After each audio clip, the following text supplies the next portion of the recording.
माझ्या फॅमिलीचा experience black मॅजिकचा almost 5-6 years काढले. 10:30-11ला घरी आलो. पप्पा अचानक बिहारी युपी लोकांची हिंदी असं ना त्याच्यात बोलायला लागले. मी शॉक झालो. असे डोळे ना बंद करायचे, उघडायचे की तू कोण आहे, तू इधर क्या कर रहा है, असे बंद. अरे बेटा तू आलाच घरी. त्या स्पिरिटने मला धमकी दिली. माझी स्टोरी चालू करेन की जेव्हा ह्याच्यात मी सगळ्यात जास्ती म्हणजे माझ्या फॅमिलीचा एक्सपिरियन्स हा ब्लॅक मॅजिकचा. आधी आम्हाला हे माहिती नव्हतं. माझे पप्पा म्हणजे ना असं वेगळं बिहेव करायला लागले. ते एका कंपनीमध्ये मॅनेजर होते आणि ते खूप ड्रिंक करायला लागले. रँडमली एकदम अचानक म्हणजे खूप ड्रिंक करायला लागले. आणि रोज रात्री आमच्याकडे जे आपल्या बघितलं असतात की भांडणं आणि होतात ते खूप व्हायला लागले. मग जेव्हा ते म्हणजे असं कंटिन्युअसली पियायला लागले, पण जेव्हा ते घरी राहायचे ते एकदम नीट होऊन जायचे की ते टच पण नाही करत आहे अल्कोहॉल आणि अशा गोष्टींना. आणि हे असं खूप वेळा झालं की परत जे रिकवर झाले परत जॉबला झालं, परत तसं आम्ही करत ऑलमोस्ट 5-6 इयर्स काढले. आणि ते खूप हॉरेबल थिंग होते की रात्री आपण आपल्या घरात भांडणं बघतो. जेव्हा पण भांडणं होतात आपल्या घरात, सगळ्यांच्या घरात होतात, तर तुम्हाला एक बघितलं असं एक नेगेटिव्ह वाईब असते. कोण कोणाचे नीट बोलत नाही, या बोलायचं मन पण नाही करत, ना जेवायचं मन करत. तसं ऑलमोस्ट आम्ही खूप वर्ष काढले आणि आम्हाला माहिती नाही हे का होत होतं, की एक ॲडिक्शनमुळे होतं आहे. आम्हाला तेच वाटलेलं की एक ॲडिक्शनमुळे होतं आहे. पण जेव्हा मी आणि तेव्हा ना नेटला क्रिकेट खेळायला जायचो क्रॉस मैदानमध्ये CSTला. तर मी सकाळी लवकर उठायचो, 4-4:30ला उठायचो आणि माझं जायचो. मी असंच एक दिवस होता, मी गेलो क्रिकेट खेळायला. क्रिकेट खेळून मी ऑलमोस्ट 10:30-11ला घरी आलो. आणि आपण जसं मस्ती करतो ना, मी जस्ट मस्ती चालू केली तर मम्मी बोलली अचानक, तुला माहिती नाही का? म्हणलो काय झालं? बोलतो रात्रभर झोपून नाही दिलं. म्हणलो का काय आलं? तर पप्पा अचानक हिंदीमध्ये प्रॉपर हिंदी जी प्रॉपर जे बिहारी युपी लोकांची हिंदी असते ना त्याच्यात बोलायला लागले. आणि पप्पांना हिंदी येत नाही प्रॉपर. तर एकदम मी शॉक झालो. नंतर आहे ना त्यांचं कसं होतं माहिती आहे, मी असे डोळे आहे ना बंद करायचे, उघडायचे, तो वाला पर्सन जो स्पिरिट आहे तो यायचा की तू कोण आहे, तू इधर क्या कर रहा है, असे बंद. अरे बेटा तू आलाच घरी, क्रिकेट खेळून आला. बोललो हा. आणि मग तेवढ्यात माझ्या दीदीचा कॉल आला आणि ती पण एक ॲक्टर आहे मराठी म्हणजे इंडस्ट्रीमध्ये, क्लासिकल डान्सर आणि करते, अँकरिंग करते. तर त्यावेळी तिचा पण शो होता. तर तिच्याशी बोलत होते कॉलवर. हा बेटा तू कधी येणार? परत असं एक फ्लिक आईचं आणि बोलतं अरे बेटा किधर थी तू आ नाही रही आहे घर पे, असं वेगळ्या प्रकाराने. तर दीदी पण शॉक झाली. नंतर फोन ठेवला ना, त्याच्यानंतर आम्हाला समजलं की मी असं म्हणजे त्यांना ओरडायला लागलो, कोण आहे तू, मेरे घर से निकल. आणि लिटरली त्या स्पिरिटने मला धमकी दिली, तू मेरे को बाथरूम में मिल. कारण का आमच्या इथे पब्लिक टॉयलेट होतं. आणि लिटरली त्या स्पिरिटने मला धमकी दिली की बाथरूम में मिल. आणि नंतर आम्हाला समजलं की पप्पा खूप म्हणजे ते ब्लॅक मॅजिक असं झालेलं की त्या स्पिरिटने त्यांना वॉशरूमच्या ह्याच्यामध्ये जे घाण एन्व्हायरमेंट असतं ना, आपल्या जे चाळ आणि असते तिथे असं पब्लिक टॉयलेट्स असतात तिकडे पोसेस केलेलं, तिथे असे खूप आहेत ॲक्च्युली. आणि हे लहानपणापासून मला तिथे ते व्हायब्रेशन जाणवतात की जेव्हा पण आपण वॉशरूमला जातो ना की एक वेगळी नेगेटिव्ह फिलिंग तिथे यायची. प्लस मी एकदा असा जात होतो, मी छोटा वर्ग होता आणि आपले ते मोठे दादाने असतात ना, त्याचा माझ्या आधी नंबर होता. तो असा जात होता, तो आतमध्ये गेला, बाहेर आला, बोलतो नाही इथे भूत आहे, मी नाही जाणार. आणि मी गेलो, मला एवढं काय नाही वाटलं. तर पप्पांना ते नंतर मग ते दर्गा आणि मध्ये नेलं. तेव्हा माझ्या घरात एवढं म्हणजे आता मी पुढची जी स्टोरी सांगेन त्याच्यात देवाचं खूप आहे, पण तेव्हा आमच्या घरात एवढं देवाचं आणि नव्हतं. होतं नॉर्मल आपण जे पूजा करायचो तेवढं असतं, एवढं नव्हतं. तर ते हळूहळू पप्पा रिकवर झाले. पण हे खूप गोष्ट आहे ना आधी पण आम्हाला इंडिकेट केलेले जे आम्हाला आधी नाही समजलेले. तसं ते त्या दिवशी का बाहेर आलं, मम्मीने बोलली की कोणच्याकडे तरी ती गेलेली, जे दत्तगुरू आहेत ना आपले, त्यांचं करता. त्यांनी त्यांना कुठलं तरी फुलाचं हे दिलेलं, पाकळी असते ना, ते बोलली की तुमच्या नवऱ्याला द्या फक्त खायला. ते खाल्ल्यानंतर ते बाहेर आलं. आणि लिटरली असे 2-3 रात्र मी त्यांच्या ह्याच्यावर त्यांच्या अंगावर चेअरबी ठेवून आहे ना हनुमान चालिसानी केली आहे की चालू कर. आणि ते असे बोलायचे ये बंद कर इसको, ये बंद कर, असं म्हणजे ते रिॲक्ट करायचे. आणि तुला एक गोष्ट सांगतो, हे आम्हाला आणि माझ्या मम्मीला तर वाटतं हे कधी आमच्या घरात एंटर झालं.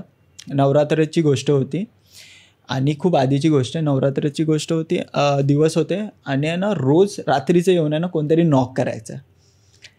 म्हणजे यायचं रोज रात्री 12च्या नंतर कोणतरी नॉक करायचं. तर मी आणि मम्मी जागे असायचो, आम्हाला लेट झोपायची सवय. तर आम्ही विचारायचो कोण आहे, कोण आवाज नाही द्यायचा तर का ओपन करणार डोर, राईट. आणि माझी दीदी शोला असायची. नवरात्र तर त्यांचं मोस्टली हे असतात ना, फेस्टिवल असतात, डान्स आणि सगळीकडे. तर दीदी असायची तिथे. तर आम्हाला वाटायचं दीदी आली एक वेळ, कारण का ती लेट यायची त्यावेळी. दुसऱ्या दिवशी, तिसऱ्या दिवशी सेम नॉक होतं आहे, विचारतो आहे. आम्ही खिडकीतनं बघतो आहे कोण आहे, कोणी नाही. तर असं झालं. 7व्या दिवशी नॉक केला. मी दरवाजाच्या इथे होतो आणि भाई जो एक बाईचा किंचाळायचा आवाज आला लिटरली, की म्हणजे ते एक फ्रस्ट्रेटेड स्पिरिट असतं ना, की तुम्ही मला आतमध्ये घेत नाही. आणि ते भाई ते लय शॉकिंग होतं. जे फर्स्ट एक्सपिरियन्स होता तो इट्स लाईक काय होतं हे. आणि ॲक्च्युअलमध्ये मम्मी रडायला लागली तेव्हा. पण मी मम्मीला बोललो काय नाही ठीक आहे. परत 8व्या दिवशी ते सेम झालं. 9व्या दिवशी असा सीन झाला की मी लवकर झोपलो, नॉक केलं आणि मम्मीने डायरेक्ट ओपन केलं आणि कोण नाही. आणि तर मम्मीने मला उठवलं. मी बोललो आता जाऊ दे ना, कोण नव्हतं ठीक आहे. आणि मी हे नंतर मला खूप वर्षानंतर समजलं की ते पहिलं माहिती आहे सिरीज यायचे या पॉडकास्ट असे यूट्यूबवर असायचे, त्याच्यामध्ये समजलं की जेव्हा पण ब्लॅक मॅजिक आपल्यावर करतात, आपल्या दरवाज्यावर 3दा नॉक करतं ते स्पिरिट यायच्या आतमध्ये. आणि जेव्हा आपण ओपन करतो ना तेव्हा ते स्पिरिट आपल्या आतमध्ये येतं घरात. 3दा ते नॉक करतात. आणि हे माझ्या फ्रेंडच्या घरी पण खूप व्हायचं. म्हणजे माझा एक मित्र आहे खास, त्याच्या घरी असं आहे ना रोज रात्री जाऊन कोणतरी नॉक करायचं. तर हे ब्लॅक मॅजिकचं आम्ही खूप वर्ष ह्या सिच्युएशनमधनं गेलो. किती वर्ष हे चालू होतं? ऑलमोस्ट तू पकड 5-7-8 वर्ष प्रॉपर बाहेर यायला त्याच्यामधनं लोक लागले. कारण काय हे गोष्ट ब्लॅक मॅजिकाने करतात. आणि नंतर आम्हाला समजलं की हे ब्लॅक मॅजिक कोणीतरी आमच्या घरातल्याच लोकांनी केलेलं, जे आपली झाडूची जागा असते, लक्ष्मीची जागा असते, तिथे असं काहीतरी केलेलं की ह्यांच्या घरात लक्ष्मी येऊ दे नको. म्हणजे माझे पप्पा जे मॅनेजर होते तेच काम सोडायच्या सिच्युएशनपर्यंत गेले. म्हणजे सुटलंच काम बीम सगळं सुटलं. तर ह्या सिच्युएशनपर्यंत त्या गोष्टी आल्या. बापरे. मग आता तुझे पप्पा कसे आहेत? आता एकदम बरे आहेत. आणि म्हणजे नो ॲडिक्शन अँड ऑल. पण ही जी गोष्ट असते ना ब्लॅक मॅजिक, आता जे आपले व्ह्युअर्स असतील खूप जणं पण फेस करत असतील ह्या गोष्टीला, हे नेगेटिव्ह स्पिरिट. आणि जे करतात त्यांना मला एकच मेसेज आहे की नका करू तुम्ही, कारण का दुसरा खूप भोगतो आणि तुमच्यावर पण ते येतं रिटर्न, टू बी ऑनेस्ट. भाई मग हे किती वर्ष आधीची गोष्ट आहे ही? म्हणजे ही ना 2000 मला एवढं प्रॉपर लक्षात नाही येत आहे की, पण मी तेव्हा क्रिकेट खेळायला जायचो आणि मी 7th-8th स्टँडर्डला असेल.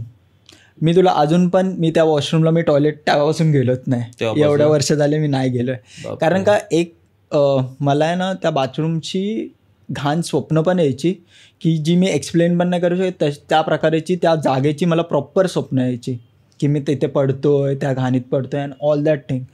आणि जेव्हा ते मी शिफ्ट केली ती जागा, तर तेव्हापासून नाही होत. आणि तुम्ही तो घर सोडलात का? नाही, घर आमचं तिथेच आहे. बट कसं आजूबाजूला खूप डेव्हलपमेंट झालं तर तिथे लाईक आहेत प्रॉपर वॉशरूम आणि तर आम्ही तिथे जातो आता. बरोबर.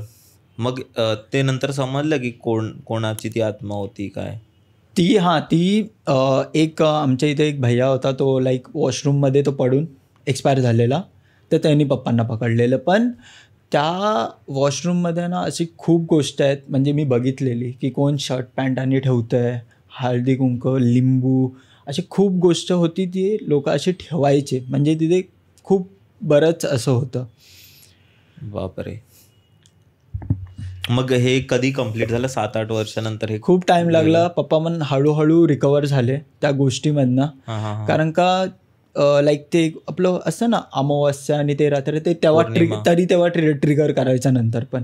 आणि पप्पानी त्यावेळी सर्वात एक्स्ट्रीम काय गोष्ट केली आहे? अरे खूप गोष्ट, म्हणजे एकतर खूप भांडायचे खूप, म्हणजे आणि आहे ना म्हणजे भांडणं तर दुसरं बघा. जेव्हा मला समजलं ना तर आम्ही त्यांना न्यायला रेडी करत होतो. हां, तर एक इंटरेस्टिंग गोष्ट, त्यांना ना रात्रीच्या 1 वाजता वॉशरूमला जायचं असायचं आणि दुपारच्या 1 वाजता.